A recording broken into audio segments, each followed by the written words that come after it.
Yeah, thank you very much for your fantastic talk. Have we got any questions from the floor for Francis? I've got a couple of my own. So yes, David Reekin, who was a previous presenter. Hi, I'm from Canterbury, and there was a church of St Edmund. Can you hear? I can hear you. Yeah. For Canterbury, there's a church of St Edmund's on the city walls, which was built or established by a Norman, Vital, who appears in the Bayer tapestry. And I've always puzzled as to why a Norman would want to support an English saint. So can you explain? You explained that this was obviously something an important feature in the Abbey of St Edmund.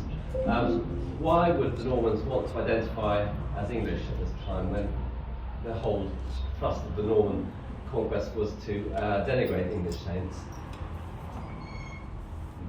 That's a great question. I would say it's mainly down to this astonishing marketing achievement by Albert Baldwin, who I mentioned in the talk, that because he is this point of continuity between the pre-conquest and the post-conquest era at Bury, you don't get that many points of continuity. You don't get many bishops or many abbots who stay in post across 1066 and beyond. He is very, very good at what he does. He's very good at spreading the relics of St Edmund. He's very good at encouraging dedications of churches and chapels. He's very good at forging charters, as we've seen. And I would attribute it primarily to the personality and the force and the hard work of Albert Baldwin.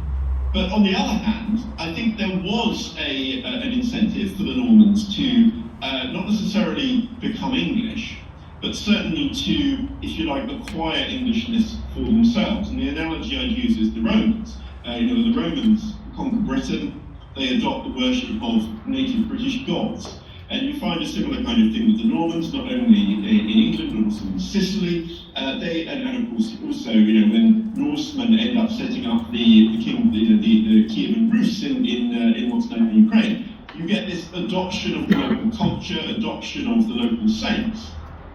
And if you've got the local saints on board, if they're on your side, then the country will also be on your side. And whilst it's true that the Normans did denigrate some Anglo-Saxon saints, they certainly didn't denigrate all of them. I mean, when you look at Durham Cathedral, you see the extraordinary honour that was paid there to St Cuthbert. So it's a mixed bag, really, and I think it depends on the political situation in each region. But certainly Bury was in this special position because of Albert Baldwin. Any other questions? Yes. What happened to Edmund's relics, remains? You said they went to London. What happened after that? Yeah, so in 1010, they go to London, but they come back in 1013. And then in 1032, there's a translation of the relics, so the relics are moved from the old wooden church of St Mary, where they'd originally been put, into this new rotunda church, and that's consecrated in 1032. And then there's another translation of the relics in 1095, and that's into a presbytery, which is on top of the crypt that you see today. So the great big Norman crypt that you see when you go to Bury St Edmunds, classic Norman shape, kind of outside of the crypt. Above that would have been the shrine. And that stays there, apart from a brief period when the relics are checked and moved into a new shrine after a fire in 1198. They stay there right the way through until dissolution. Now, a few years ago, I discovered a document which had been overlooked, which was actually from the late 17th century and produced by Benedictine monks in France.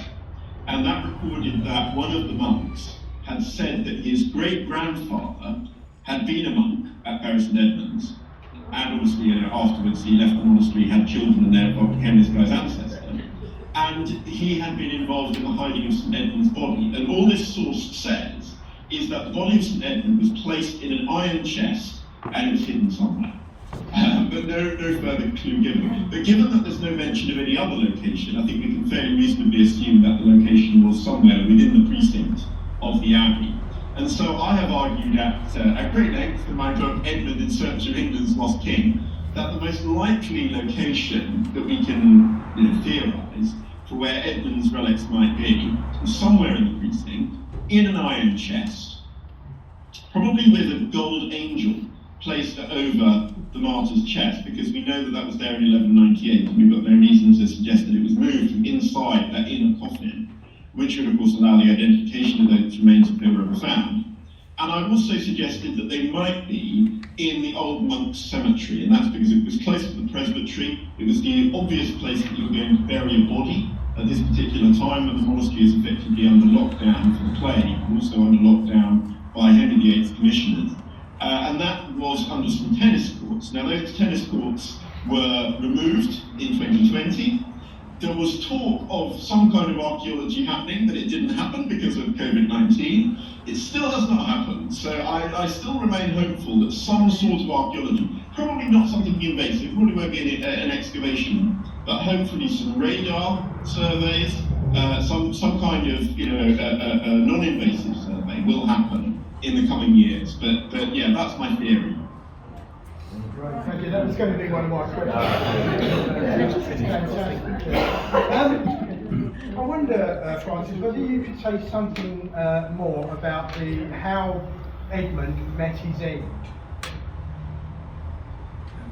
Yes, it's debated by scholars exactly what happened. We've basically got two sources. One of them is the Anglo-Saxon Chronicle, and that's written down in the 890s, so it's a fairly early source, about 30 years after Edmund's death. And the Anglo-Saxon Chronicle just says that the Danes defeated Edmund and Edmund was then killed. Now, one way to read that is that Edmund was killed in battle by the Danes. Another way to read it is that the two things are separate events, that the Danes won the battle and then they killed Edmund as a separate event. And that was the interpretation that was adopted in this account written down in the late 10th century by a guy called Abbey of Fleury. Now, he claimed that he was getting this from Dunstan, the Archbishop of Canterbury, and Dunstan had heard it at first hand as a young man from an aged armour-bearer at the court of King Athelstan. I think I mentioned this in the talk. Now, if this is true, then obviously that armour-bearer was an eyewitness, and the armour-bearer's story is that Edmund left the battle, not because he was a coward, but because he was worried the Danes would kill everybody, because they were after him, and so he wanted to draw the Danes away from the battle, so they would chase after him to a royal estate called Hegelsdune. And at Hegelsdune, Edmund waits for the Danes. The Danes arrive. They say, "Rule under us as a client king." And Edmund says, "Well, I'll only do that if you convert to Christianity." They say, "Well, no, we're not going to convert to Christianity. You've got to rule under pagans." He says, "I will never rule under pagans because I'm a Christian king." And then they take him out. They tie him to a tree. They use him as target practice for their arrows, and then they cut his head off. And then they profane the body by throwing the head into the undergrowth so it can't be reunited with the body, and then he's left. And then the story then takes a miraculous turn, and the English go looking for Edmund's head. They hear a voice shouting in the wood, "Here, here, here." They follow the voice and they find a gigantic wolf that is cradling the head between its paws. They then take that head and it miraculously rejoins the body, leaving only a thin red line, and then they bury the body in the woods and build a little chapel over the body in the woods, and then a few years later it's taken to bury St Edmund. So that's the kind of the standard account of Edmund's martyrdom. But yeah, there's disagreement about whether he dies in battle and whether it's all been made up, or whether he really did suffer this martyrdom. Do you think the connection with the wolf has got anything to do with his line of the Woofings? Oh yes, absolutely. I think it does. I mean, when you look at the iconography of the East Anglian kingdom before the Vikings, the wolf keeps coming up again and again. It's there in the Sutton treasure. It's there in coins that were minted by King Ethelbert in the 8th century, where you've got Romulus and Remus suckling the she-wolf, this kind of direct copy from Roman coins. You've got it again at things that have been excavated at Brandon and Larling in Norfolk. You've got it in seals that survived from the pre-Viking kingdom, and you've got it in the name of the royal house. The Woofings, the Wolfings in Beowulf, the sons of the wolf, and indeed the eponymous ancestor of the royal house is supposed to be somebody called Woffa, who gave that name to the royal house. So I think yes, you're looking at some kind of totemic animal that's connected to that royal dynasty. Interestingly, the Iceni, who lived in the same area in East Anglia, they were also venerated the wolf because wolves appear on their coinage. And so, yeah, there seems to be some kind of connection. And a weird discovery was made. This is in 1848, I think it was, by the Norman Tower of St Edmund, which is one of the few surviving bits of the Abbey that is still standing. And near the Norman Tower, this deposit was found of a number of, I think there were 7 wolf skulls, and they're now on display in Moises Hall Museum in Bury. They were just the skulls of wolves that had been buried, and nobody knows why, nobody knows what they are, but clearly there's something going on there that we don't fully understand, linked to wolves, maybe linked to St Edmund, but yeah, your guess is as good as mine. Do we know why St Edmund is no longer the patron saint of England? What? Sorry, I didn't hear that. Do we know why Edmund is no longer the patron saint of England? Because St George. Yeah, really interesting question. The way I would think about patron saints in the Middle Ages is that, certainly for countries, most countries don't have a single patron saint. Most countries have, several patron saints. So if you think about France, for example, France has got, its original patron saint, Saint Denis, and then you've added to that other saints like St Louis, and of course, in modern times, Joan of Arc. So, France has got multiple patron saints. Other countries, you could say the same. And England was no different before the Reformation. Now, I would say that Edmund is the first. He's undoubtedly the first patron saint of England, because he's the first person ever named as patron saint of all the English people.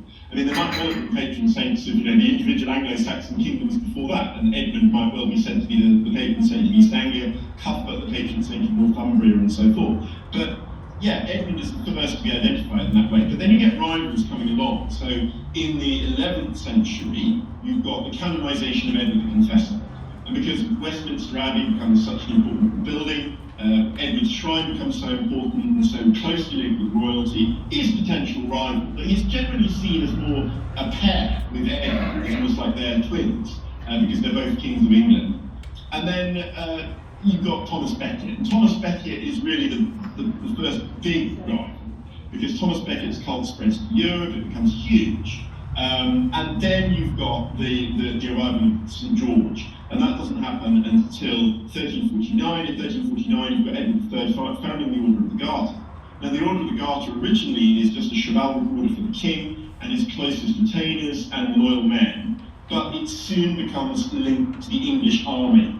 And then it, of course, becomes represented on a banner that is always carried into battle by the English forces, and so it becomes indelibly linked with England, with England's military ambitions. And so when the Reformation happens, you've got several patron saints, all of whom would have been considered patron saints. Henry VIII, early in his reign, he has King Edmund is still there on his crown, along with Edward the Confessor and other saintly kings. But the Reformation does away with all those things apart from George. And the reason George can't really disappear is because of the flag. The flag of England has got St George's cross on it. The Order of the Garter has got St George's cross on it, and its symbol is St George slaying the dragon. So George kind of just by default, because his imagery is just embedded in the national identity of the country, he survives and Edmund doesn't.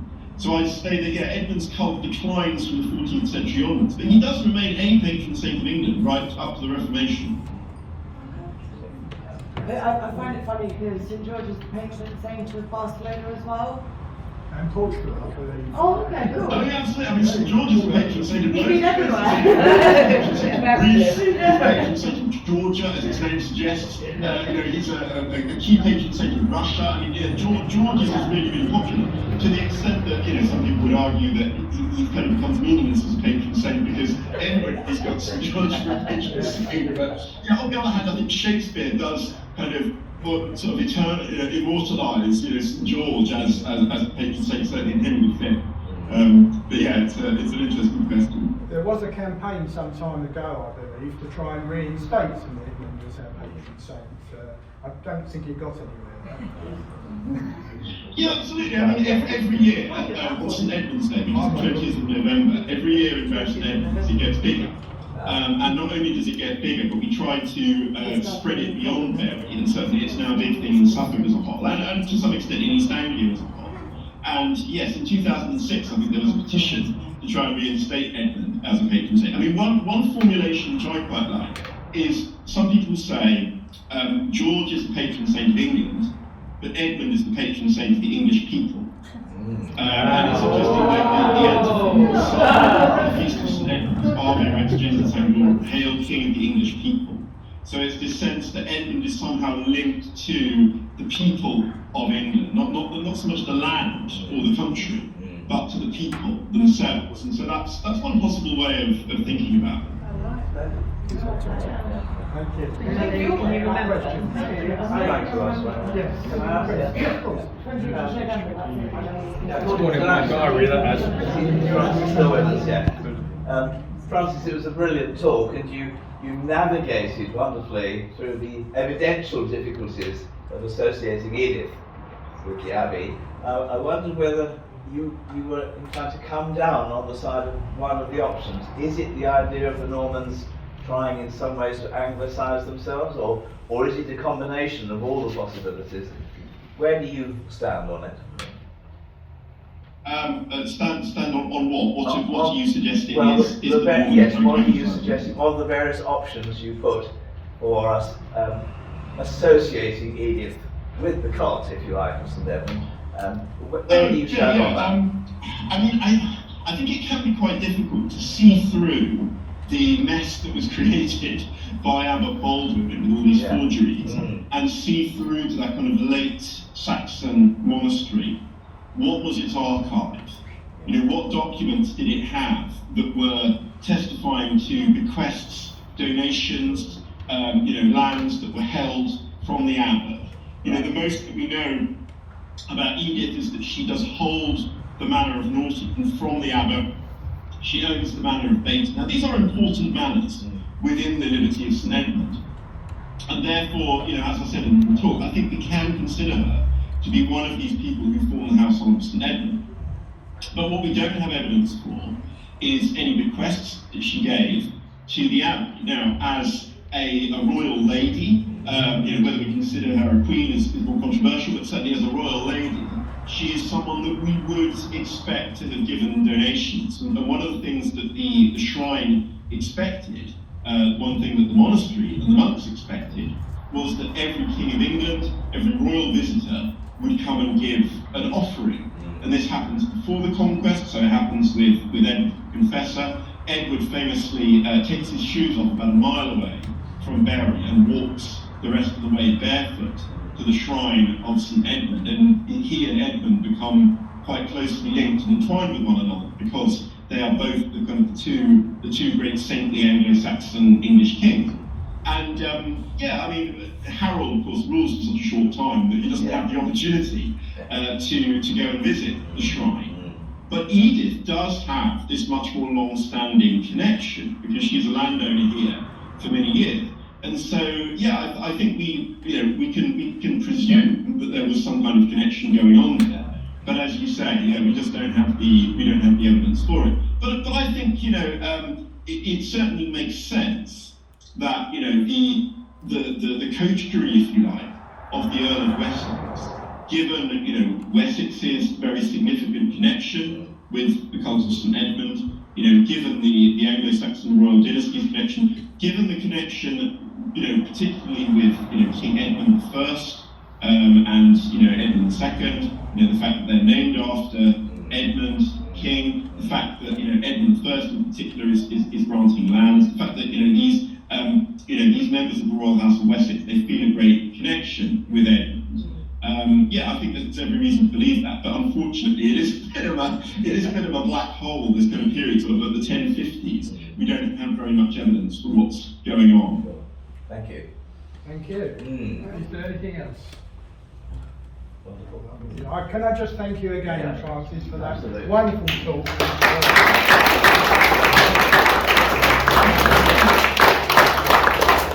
Thank you very much. We'll be in touch soon, I'm sure. Hope to see you again. Thank you. Good luck with the rest of the festival. Thank you very Bye. much. Okay, all the best. so much. Bye.